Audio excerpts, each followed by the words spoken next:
بسم اللہ الرحمن الرحیم۔ السلام علیکم ڈیئر اسٹوڈنٹس، امید کرتے ہیں کہ آپ لوگ اللہ تعالیٰ کے فضل و کرم سے بالکل ٹھیک ٹھاک اور خوش ہیں۔ تو بیٹے، آج ہم اپنے فرسٹ لیکچر سے سٹارٹ کریں گے۔ اس سیمسٹر کے کورس کے اندر ہمارے پاس 4 چیپٹرز ہیں۔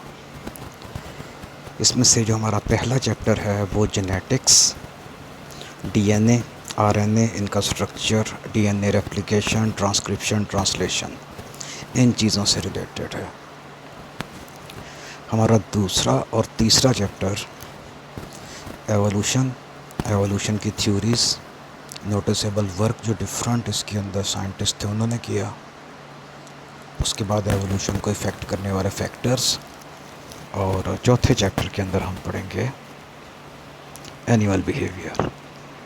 تو چھوٹا چیپٹر ہے، اس کے اندر بیہیویئر کیا ہوتا ہے، اس کی کیا کیا ٹائپس ہیں، ان کے بارے میں کس کس سائنٹسٹ نے ڈسکور کیا، اور اس کے ہماری پرسنالٹی کے اوپر اور ہماری لائف کے اوپر کیا اثرات ہوتے ہیں، اینڈ ایٹ دی اینڈ ہم اپنے بیہیویئر کو کس طرح سے مزید پالش کر کے بہتر بنا سکتے ہیں تاکہ ہماری لائف بھی اچھی گزرے اور ہمیں ملنے والی اپرچونیٹیز کے اندر بھی اضافہ ہو جائے۔ تو بیٹے، اللہ کا نام لے کے اس کو سٹارٹ کرتے ہیں۔ اس میں موسٹلی چیزیں وہی ہیں جو آپ لوگوں نے ایف ایس سی میں پڑھی ہیں۔ یہ ہمارے چیپٹر کی آؤٹ لائن ہے، یعنی کہ یہ سارے ٹاپکس ہم اس کے اندر پڑھیں گے۔ تو چیپٹر کے ٹوٹل 5 یونٹس ہیں۔ First one is pre Darwinian theories and change. اچھا، اس کے اندر ہم وہ چیز ڈسکس کریں گے کہ ڈارون سے پہلے تھیوری آف ایوولوشن، جس کو اردو میں عمل ارتقاء کہا جاتا ہے، اس کے بارے میں کیا کیا تھیوریز پیش کی گئیں۔ تو نارملی یہ سمجھا جاتا ہے کہ جو ایوولوشن کی تھیوری اور ایوولوشن کا آئیڈیا تھا، یہ ڈارون نے ہی پریزنٹ کیا تھا، لیکن ریالٹی کے اندر ایسے نہیں ہے۔ ڈارون کے پیدا ہونے سے بھی بہت پہلے بہت سارے سائنٹسٹ ایسے تھے جنہوں نے ایوولوشن کے اوپر اپنی ذاتی تھیوریز بنا کے پریزنٹ کی۔ تو اس کے اندر جو سب سے پرانے سائنٹسٹ تھے وہ تھے یونانی سائنٹسٹ۔ اس کے اندر ایک یونانی فلاسفر تھا، اس کا نام تھا ایمپیڈوکلس، اور دوسرا ارسطوٹل یعنی کہ ارسطو تھا۔ ان دونوں کی یہ تھیوریز تھیں کہ ٹائم کے ساتھ ساتھ جو لیونگ آرگنزمز ہیں ان کے اندر تبدیلی آتی جاتی ہے۔ دوسرا، جتنے بھی لیونگ آرگنزم ہیں یہ سمپل سے لے کے کمپلیکس کی کیٹیگریز کے اندر ارینج ہیں۔ اگلا سائنٹسٹ اس کے اندر تھا جارج لوئس بفن۔ اس نے کمپیریٹیو اناٹمی یعنی کہ ڈفرینٹ اینیملز جو ہوتے ہیں ان کے جو انٹرنل سٹرکچرز ہیں اس کی اسٹڈی کو اناٹمی کہتے ہیں۔ تو یہ ان کی کمپیریٹیو اناٹمی کرتا تھا، یعنی کہ کوئی دو علیحدہ اینیملز کو لے کے ان کے انٹرنل آرگنز کو ایک دوسرے کے ساتھ کمپیئر کرتا تھا۔ جیسے کہ آپ ایسے سمجھیں کہ اس نے ایک گائے تھی، اس کی آٹوپسی کی، اس کو کھول دیا، اس کے انٹرنل آرگنز نکالے، اور ایک دوسرا میمل جیسے کہ ڈاگ ہے اس کی آٹوپسی کری اور اس کے انٹرنل آرگن نکال کے پھر دونوں کو کمپیئر کیا کہ اس کے اندر بھی ہارٹ ہے، اس کے اندر بھی لنگس کتنے ہیں، 2 ہیں، ادھر بھی 2 ہیں، سٹمک کیسا ہے، انٹسٹائن کی لینتھ کیسی ہے۔ تو بفن یہ کہتا تھا کہ جو آرگنزمز ہیں ان کی لائف کے اندر ٹائم کے ساتھ ساتھ جو چینج آتا ہے اس میں اس اینیمل کا انوائرمنٹ بہت حد تک ذمہ دار ہوتا ہے۔ تو یہ بلیو کرتا تھا تھیوری آف اسپیشل کریشن پہ۔ اسپیشل کریشن ایک تھیوری ہے سائنٹیفک اور ریلیجیس بھی۔ اس تھیوری کا مطلب یہ ہے کہ اللہ تعالیٰ نے جو بھی جانور اور جتنے بھی جاندار ہیں یہ ایز اٹ ایسے ہی پیدا کیے ہیں۔ کوئی بھی اینیمل یا پلانٹ ٹائم کے ساتھ چینج نہیں ہوتا، اور کوئی بھی اینیمل دوسرے اینیمل یا دوسری اسپیشیز کے اندر نہیں بدلتا۔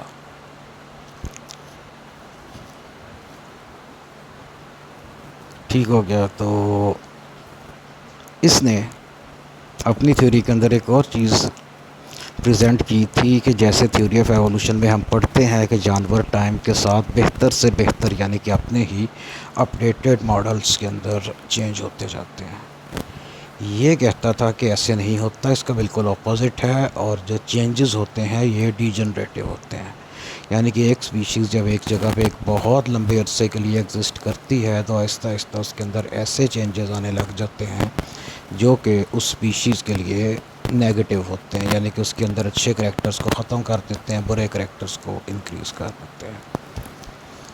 تو اس تھیوری کی اگزامپل کے طور پہ یہ مانتا تھا کہ جو ایپس ہوتے ہیں یعنی کہ چمپینزی اور گوریلے وغیرہ، یہ انسانوں کی ہی بگڑی ہوئی شکل ہے، یعنی کہ وہ اتنے ایڈوانس ہو گئے کہ اس کے بعد ریورس میں جانے لگ گئے۔ خیر، تو یہ ہے ایمپیڈوکلز، جس کا ہم نے ابھی پڑھا، یہ اس کی پکچر ہے، مطلب کہ اس کا اسکیچ ہے۔ تو اس کی جو مین تھیوری ایک یہ بھی تھی کہ جو پوری دنیا ہے یہ 4 ایلیمنٹ سے مل کے بنی ہے، ٹھیک ہو گیا، یعنی کہ آگ، پانی، ہوا اور مٹی۔ اور یہ تھا ارسطو۔ یہ جو آپ کو ڈائیگرام بنی نظر آ رہی ہے نا، یہ ارسطو کا نظریہ، اس کو لیڈر آف لائف کہا جاتا ہے۔ اور ارسطو نے کہا تھا کہ اینیملز جو سارے ایٹ اے ٹائم ایک ہی جگہ پہ ایگزسٹ کرتے ہیں، اس میں سے کچھ انتہائی سمپل ہوتے ہیں، کچھ اس سے کمپلیکس اور ایونچولی یہ انسان تک آ جاتے ہیں۔ تو اس نے کہا تھا کہ یہ جو سارے جاندار ہیں ان کو کمپلیکسٹی کی بیس پہ ڈفرینٹ کیٹیگریز بنا کر اس کے اندر رکھا جا سکتا ہے۔ تو جو اینیمل کمپلیکس ہوتے جائیں گے وہ اوپر والی کیٹیگریز میں جاتے جائیں گے، مطلب کہ دوسروں سے زیادہ ایڈوانسڈ ہوں گے۔ ٹھیک ہو گیا۔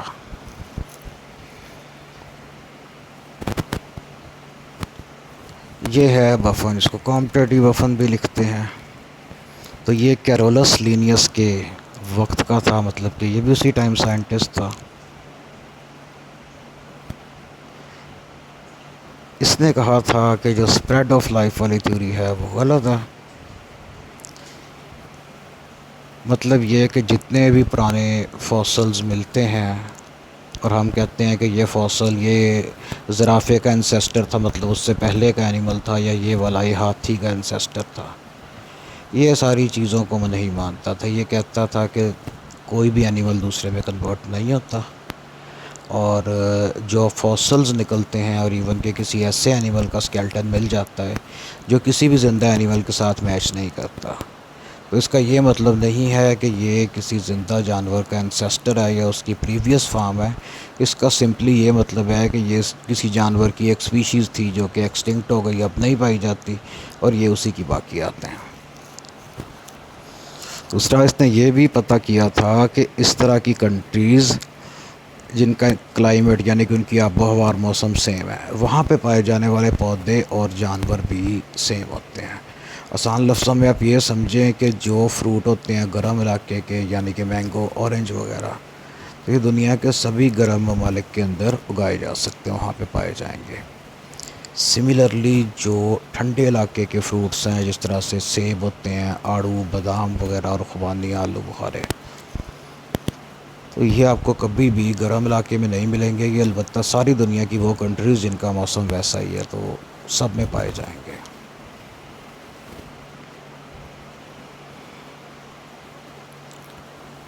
ٹھیک ہو گیا۔ تو اس کے بعد اس نے کہا تھا کہ ماؤنٹ ارارات ایک پہاڑ ہے، اس کے ارد گرد جو انوائرمنٹ ہے نا بہت زیادہ ڈرائی اور بیرن ایریا ہے۔ تو بفن اس بات پہ بلیو کرتا تھا کہ جو کلائمیٹ ہوتا ہے اس کے مطابق ہی جانور اور پودے بنتے ہیں، اور یہی سب سے بڑا چینجنگ فیکٹر ہے۔ اور ماؤنٹ ارارات کی اگزامپل اس نے دی کہ اتنا بڑا پہاڑ ہے لیکن اس کے نیچے سارا بیرن ایریا ہے، مطلب کہ وہاں پہ کوئی ویجیٹیشن، چھوٹے موٹے پودے جو کہ جھاڑیاں وغیرہ ہوتی ہیں وہ بھی نہیں پائے جاتے۔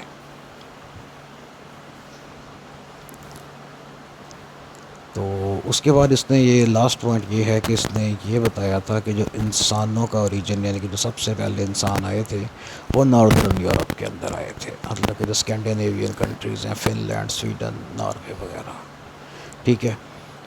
اور یہ پکچر ہے کمپیریٹیو اناٹمی کی، جس کے اندر آپ نے ہومولوگس اور انالوگس اسٹرکچرز پڑھے تھے۔ تو یہ پکچر صرف ریفرنس کے لیے ہے، ہومولوگس اینڈ انالوگس آرگنز آگے علیحدہ ٹاپک میں آئیں گے۔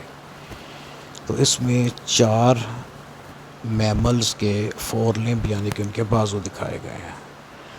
اس میں سب سے لیفٹ پہ انسان کا بازو ہے، پھر کیٹ کا ہے، ویل کا بازو یعنی کہ اس کا فلپر ہے وہ تیرنے والے جو چپو سے ہوتے ہیں، اور بیٹ ہے تو اس کے فور لمز یعنی کہ اس کے بازو ونگز کی شکل کے ہوتے ہیں۔ تو ان سب کی شکل بھی ڈیفرنٹ ہے، ان سب کا فنکشن بھی ڈیفرنٹ ہے۔ فار ایگزامپل چمگادڑ اپنے بازو سے اڑتی ہے، ویل اپنے بازو سے تیرتی ہے، بلی جو ہے یہ اپنے بازو سے چلتی ہے اور شکار کرتی ہے، اور انسان اپنے مطلب کہ بازو سے چیزیں پکڑتے ہیں اور لکھتے ہیں، کھانا کھاتے ہیں۔ ان سب آرگنز کے اندر جو بونز کی ارینجمنٹ یعنی کہ ان کا انٹرنل سٹرکچر ہے وہ سیم ہے۔ اس کا مطلب یہ ہوتا ہے کہ یہ سارے اینیملز کسی نہ کسی پوائنٹ پہ آپس میں کنیکٹڈ ہیں اور آپس میں ریلیٹڈ بھی ہیں۔ ٹھیک ہے، نیکسٹ آتا ہے ایراسمس ڈارون۔ تو یہ ڈارون کے دادا ابو تھے، پیشے کے لحاظ سے یہ تھے فزیشین یعنی کہ ڈاکٹر۔ تو یہ بھی اپنے ٹائم کے اوپر اینیمل اور لائف کیسے سٹارٹ ہوئی اور کیسے چینج ہوئی اس کے بارے میں مطلب کہ یہ کافی ریسرچ وغیرہ کیا کرتا تھا۔ اس کی تھیوری یہ تھی کہ جتنے بھی اینیملز ہیں یہ سارے ایک کامن انسیسٹر یعنی کہ ایک سنگل انڈیویجول سے بنے ہیں۔ پھر آیا جین بیپٹسٹ ڈی لامارک، فرانس کا زوالوجسٹ تھا یعنی کہ اینیملز کا ایکسپرٹ تھا۔ تو اس نے اینیمل کلاسیفیکیشن کے اندر کافی رول پلے کیا، اور اس نے انورٹیبریٹ زوالوجی یعنی کہ وہ جو بغیر ریڑھ کی ہڈی والے جانور ہیں ان کے اوپر کئی بکس بھی لکھی۔ تو اس کی جو تھیوری ہے یہ یوز اینڈ ڈس یوز آف آرگنس کے اوپر بیس کرتی ہے۔ تو اس نے یہ کہا تھا کہ ٹائم کے ساتھ ساتھ ایک اینیمل اپنے کسی آرگن کو جس کو زیادہ یوز کرتا ہے وہ بہت زیادہ ڈیولپ ہو جاتا ہے، اور جس کو یوز نہیں کم کرتا ہے یا نہیں کرتا وہ آہستہ آہستہ اس کا فنکشن اور سٹرکچر دونوں ریڈیوس ہوتے ہوتے ختم ہو جاتے ہیں۔ یعنی کہ ٹائم کے ساتھ ڈیفرنٹ آرگنس کی پوزیشن اور شیپ چینج ہو سکتی ہے۔ ٹھیک ہے، یہ ایراسمس ڈارون ہے اور یہ اس نے ایک بک لکھی تھی، اس کا نام ہے زوونومیا۔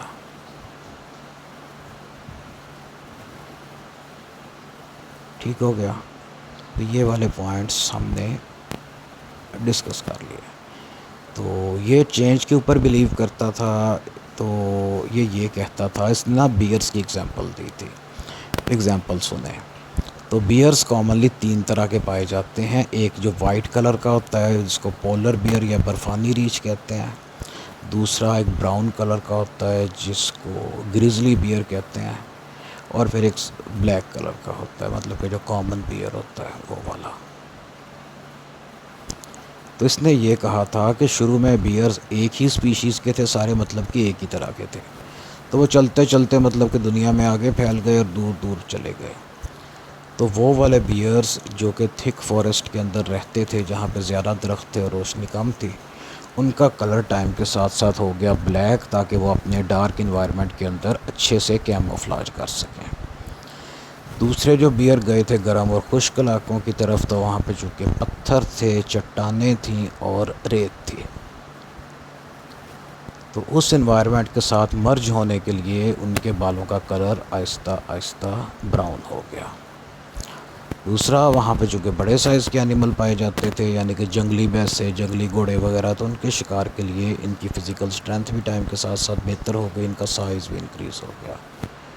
تو اگر ان کو مطلب کہ سائز وائز کیٹیگرائز کیا جائے نا، تو سب سے لوور لیول کے اوپر جو آتے ہیں وہ بلیک بیئر ہوتے ہیں۔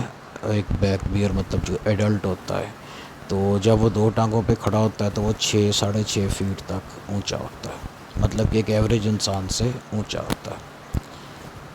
اس کے بعد دوسرے نمبر پہ آتے ہیں گریزلی بیئر۔ تو گریزلی بیئر جب پچھلی دو ٹانگوں پہ کھڑے ہوتے ہیں تو 8-9 یا 9.5 فیٹ تک لمبے ہوتے ہیں، یعنی کہ ایک ایوریج انسان سے بہت اوپر۔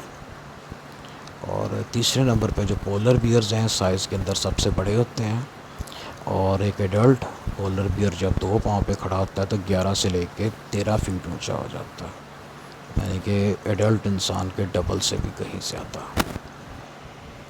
تو خیر اس نے یہ کہا کہ جو پولر بیئر تھے جو کہ ٹھنڈے علاقوں کے اندر رہنے کے لیے چلے گئے نا وہاں پہ، تو وہاں پہ برف تھی، اور برف سے کیموفلاج کرنے کے لیے ان کا اپنا کلر بھی آہستہ آہستہ وائٹ ہو گیا، تاکہ وہ جس جانور کو شکار کرنے کے لیے بیٹھے ہیں وہ ان کو دیکھ نہ سکے۔ دوسرے بھی ان کے اندر چینجز آئے، یہ جو برفانی ریچھ ہوتا ہے اس کے جو پاؤں کے پنجے ہوتے ہیں، مطلب اس کے تلوے جو سولز ہوتے ہیں ان کے اوپر بھی بال ہوتے ہیں۔ ویسے کوئی بھی زمین پہ چلنے والا جانور اس کے پاؤں کے نیچے بال نہیں ہوتے۔ اب اس بیئر کے اس لیے ہوتے ہیں کہ برف کے اوپر اگر مطلب کہ پاؤں نیچے سے بالکل پلین ہوں گے تو بہت ایزیلی سلپ ہو جائیں گے، تو اگر سولز کے نیچے بال یا فر لگی ہوئی ہے تو پھر اس کے سلپ ہونے کے چانسز بہت زیادہ کم ہو جاتے ہیں۔ تو یہ ان کے بینیفٹ کے لیے یہ کریکٹر ان کے اندر بنا۔ اس کی ایگزامپل آپ ایسے لیں کہ مطلب جب کہیں گراؤنڈ وغیرہ میں باہر یا لان وغیرہ میں چل رہے ہوتے ہیں تو وہ جگہ جہاں پہ گراس وغیرہ لگی ہوئی ہے تو وہاں پہ بارش کا پانی کیچڑ جو مرضی اس کے اوپر چلتے ہوئے انسان کو بھی سلپ نہیں ہوتا۔ دوسری طرف وہ والی زمین جو بالکل بیرن ہے، اس پہ کوئی گراس یا ویجیٹیشن نہیں ہے، جیسے ہی بارش تھوڑی سی ہوتی ہے وہاں پہ بہت برا کیچڑ بنتا ہے اور وہاں پہ فوراً پاؤں پہ سلپ ہو جاتا ہے۔ تو سیم ایسے تھا۔ اور یہ اس کے بعد آ گیا مشہور زمانہ scientist Jean Baptiste de Lamarck. تو اس نے ایک میکانزم پریزنٹ کیا تھا، وہی یوز اینڈ ڈس یوز آف آرگن والا۔ تو اس نے کہا کہ اسی کی بیس کے اوپر اینیملز کے اندر چینجز آتے ہیں۔ اس کی تھیوری یہ تھی کہ جو زرافہ ہے اس کے جو انسیسٹرز تھے، مطلب کہ آج سے لاکھوں سال پہلے کے جو زرافے تھے ان کی گردن اتنی لمبی نہیں تھی ہوتی، چھوٹی ہوتی تھی۔ تو وہاں پہ دوسرے ہربیورس اینیمل مطلب کہ ڈیئر، اینٹیلوپ وغیرہ، ہرن، باراسنگے بھی رہا کرتے تھے، جنگلی بھینسیں وغیرہ بھی تھے۔ تو سارے اینیمل مطلب کہ نیچے سے ہی ویجیٹیشن یا پودے وغیرہ کھاتے تھے، تو اس وجہ سے ان میں کمپٹیشن زیادہ تھا۔ تو زرافے نے یہ سوچا کہ میں درخت کے اوپر والی ٹہنیوں سے پتے کھا لوں جہاں تک کوئی ان میں سے باقی جانور نہیں پہنچ سکتا۔ تو اس نے کوشش کرنی شروع کر دی، اپنی گردن کو مطلب کہ زور لگا کے اوپر کو اسٹریچ کرنا شروع کر دیا۔ ٹائم کے ساتھ ساتھ مطلب کہ جنریشن آفٹر جنریشن کئی لاکھ سال کے اندر اس کی گردن تھوڑی تھوڑی انکریز ہوتی ہوئی موجودہ زرافے کی شکل کی ہو گئی۔ ٹھیک ہے، لیکن اس والی تھیوری کے اوپر کئی لوگوں نے کافی زیادہ اعتراض کیا تھا، کیونکہ اس کی تھیوری میں ایک مسئلہ تھا کہ جب لوگ پوچھتے تھے کہ جو ایک جنریشن کے اندر فزیکل چینج آتا ہے وہ اگلی جنریشن کے اندر ٹرانسفر کیسے ہوتا ہے۔ دوسرا یہ کہتے تھے کہ ایک بندہ ہے، فار ایگزامپل اس نے ساری زندگی ایکسرسائز کی، جم کیا، باڈی بلڈر بن گیا، لیکن جب اس کے بچے پیدا ہوں گے تو بچے اس کے پیدائشی طور پہ ان کے مسلز تو کوئی نہیں بنے ہوں گے، وہ بالکل عام بچوں کی طرح کے ہوں گے۔ تو جنریشن آفٹر جنریشن بھی مطلب کہ کوئی بھی ایسے نہیں ہوگا کہ ایک بچہ پیدا ہوتے ہی اس کے اچھے سے مسلز بنے ہوں باڈی بلڈرز کی طرح سے، ایسے نہیں ہوتا۔ دوسرا، کئی اس طرح کے لوگ ہیں جو کہ جنریشن آفٹر جنریشن ایک ہی پیشہ یا ایک ہی کام کرتے ہیں۔ تو لوگوں نے یہ اگزامپل دی کہ ایک لوہار ہے، اس کا باپ بھی لوہار تھا، دادا بھی، پردادا بھی، سارے مطلب کہ لوہار تھے۔ تو وہ ہتھوڑی سے گرم لوہے کے اوپر مطلب کہ جب چوٹ لگاتے ہیں تو ہتھوڑی ان کی کافی ہیوی ہوتی ہے، تو آہستہ آہستہ ان کے بازو کے جو بائیسیپس مسلز ہوتے ہیں یہ بہت زیادہ ڈیولپ ہو جاتے ہیں، لیکن ان کے جب بچے پیدا ہوتے ہیں تو ان کے اندر اس طرح کے بائیسیپس مسل کوئی نہیں ہوتے، وہ عام بچوں کی طرح کے ہوتے ہیں۔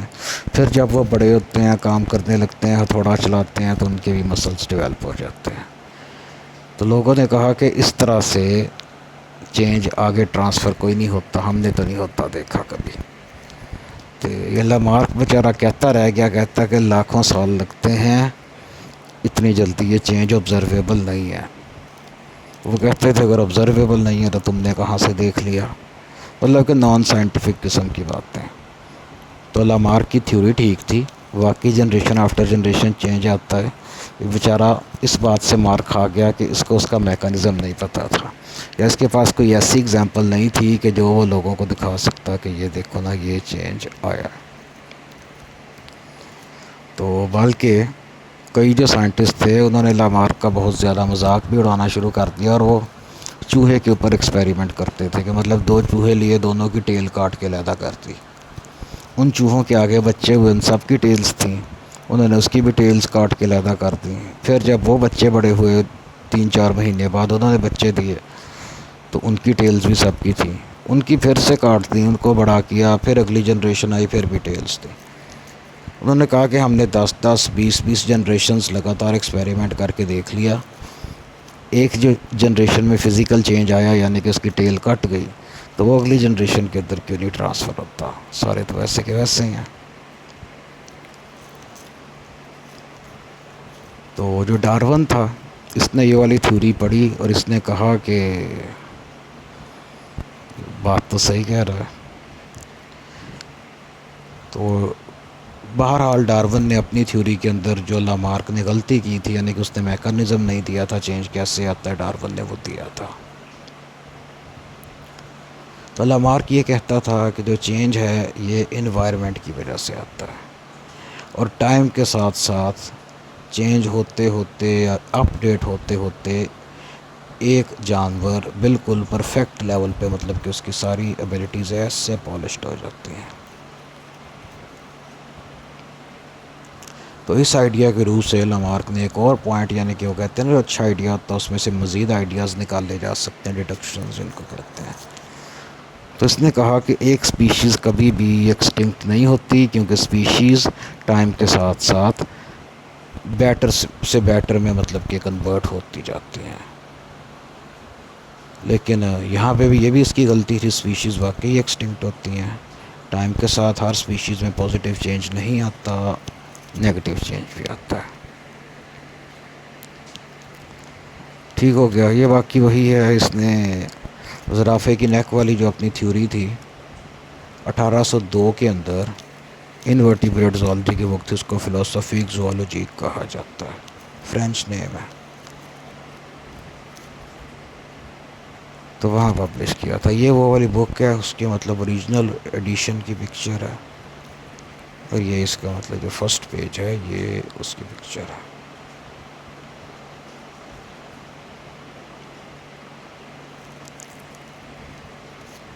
ٹھیک ہو گیا، تو اس میں جو غلطیاں تھیں وہ ہم نے ڈسکس کر لیں، اور جو لوگوں نے اس تھیوری کے اکارڈنگ ایکسپیریمنٹ کر کے دیکھے ایسے جانوروں کے اوپر جن کی نیکسٹ جنریشن جلدی آ جاتی ہے، تاکہ لگاتار کئی جنریشنز پہ ایک چیز کا ایفیکٹ دیکھا جا سکے، تو سب نے ہی کہا کہ لامارک کو کہ تمہاری بتائی ہوئی باتیں ٹیکنیکلی یا ایکسپیریمنٹلی پروو نہیں ہوتی۔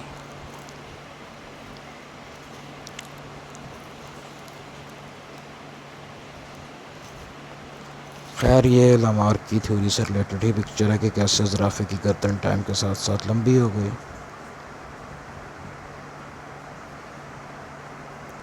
ٹھیک ہے، تو یہ جو دو سیٹ آف پکچرز ہیں نا لیفٹ پہ بنے ہوئے،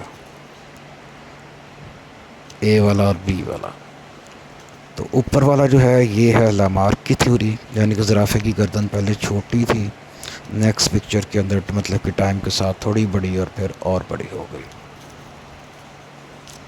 تو ڈارون نے کہا تھا کہ انوائرمنٹ کے اندر ایک پروسیس چلتا ہے جس کو کہتے ہیں سلیکشن، یعنی کہ انوائرمنٹ کے مطابق جو جاندار وہاں پہ فیوریبل ہوتا ہے وہ بچ جاتا ہے، باقی وہاں سے ایکسٹنکٹ ہو جاتے ہیں۔ ڈارون نے یہ کہا تھا کہ شروع میں ہی دو طرح کے زرافے ہوتے تھے، کچھ تھے جن کی گردن چھوٹی تھی، کچھ تھے جن کی گردن بہت لمبی تھی۔ تو چھوٹی گردن والے صرف نیچے سے ہی پتے وغیرہ کھاتے تھے یا پودے کھاتے تھے جو زمین پہ لگے ہوتے تھے، لمبی گردن والوں کو یہ بینیفٹ تھا کہ وہ اوپر درختوں سے بھی پتے وغیرہ کھا لیتے تھے اور نیچے زمین سے بھی کھا لیتے تھے، اس لیے ٹائم کے ساتھ ساتھ ان کی تعداد زیادہ ہو گئی، سارا کھانا وہی کھا لیتے تھے۔ چھوٹی گردن والے زرافے بیچارے پیچھے رہ گئے اور آہستہ آہستہ سارے مر گئے۔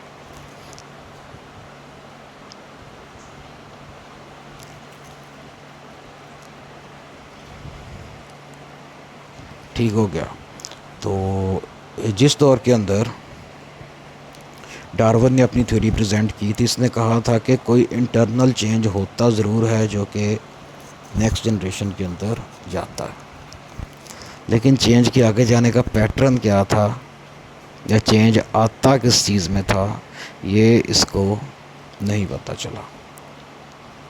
تو اس کے تھیوری پریزنٹ کرنے کے کئی سال بعد جو گریگر جان مینڈل تھا، اس نے اپنے ایکسپیریمنٹ کیے جو جینیٹکس کے کیے تھے، اور اس کو یہ پتہ چل گیا تھا کہ جو نیکسٹ جنریشن کے اندر چینج آتا ہے وہ کیسے آگے جاتا ہے اور کس چیز کے اندر چینج آتا ہے جو آگے ٹرانسفر ہوتا ہے، اور اس کے آگے ٹرانسفر ہونے کا پیٹرن یا اس کی کیا ریشو بنتی ہے نیکسٹ جنریشن F1 F2 وغیرہ کے اندر۔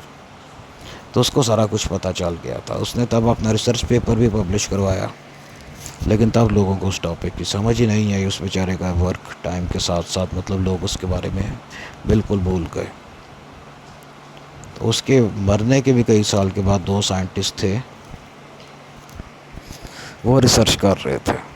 تو ان کو ریسرچ کرتے کرتے نا مطلب کہ یہی جو جینیٹکس والے ایکسپیریمنٹ، اس کے اندر پرانا ریسرچ ورک ملا مینڈل کا۔ تو انہوں نے کہا ہو ہمیں یہ تو پتہ چل گیا تھا کہ جو چینج ہے گیمیٹس کے اندر آتا ہے اور ڈی این اے کے اندر آتا ہے، تب تک ڈی این اے ڈسکور ہو گیا ہوا تھا۔ تو وہ چینج اگلی جنریشن کے اندر گیمیٹس یعنی کہ ایگ اور سپرمز کے تھرو جاتا ہے، لیکن کس ریشو کے اندر اور کس پیٹرن میں جاتا ہے اور اس کے کراسز کس طرح سے وہ سیٹ کرنے ہیں، وہ کام تو اتنے سال پہلے مینڈل کر گیا تھا۔ تو انہوں نے تب پھر اپنی تھیوری بھی کمپلیٹ کی اور مینڈل کے ورک کو دوبارہ پبلش کروایا کہ اس بندے نے آج سے 40-50 سال پہلے بہت بڑا کام کیا تھا۔ تو یہ والی چیزیں مطلب کہ ڈارون کے مر جانے کے بھی کوئی 50 60 70 80 90 سال کے بعد ڈسکور ہوئی۔ تو ان ساری چیزوں کے ایڈیشن کے ساتھ یہ جو ڈارون کی تھیوری آف ایوولوشن، اس کو مطلب کہ مزید اپڈیٹ اور پالش کیا جاتا رہا ہے، اور آج کل جو اس کی ماڈرن فارم ہے اس کو نیو ڈارونزم کہتے ہیں۔ NEO، نیو مینز نیو، نیا۔ ٹھیک ہے بیٹا، تو یہ ہمارا ایک سیکشن کمپلیٹ ہو گیا، اور یہ اس سیکشن کا ریویو ہے، یعنی کہ اس کی سمری ہے۔ تو نیکسٹ انشاءاللہ پھر ہم کل کو اس کا جو نیکسٹ سیکشن ہے Darwin's early years and his journey, یہ پڑھیں گے۔ تو اس سے ریلیٹڈ کسی بھی بچے کا کوئی کویسچن ہے تو آپ لوگ گروپ میں میسج کر کے پوچھ سکتے ہیں۔ Thank you very much and Allah حافظ۔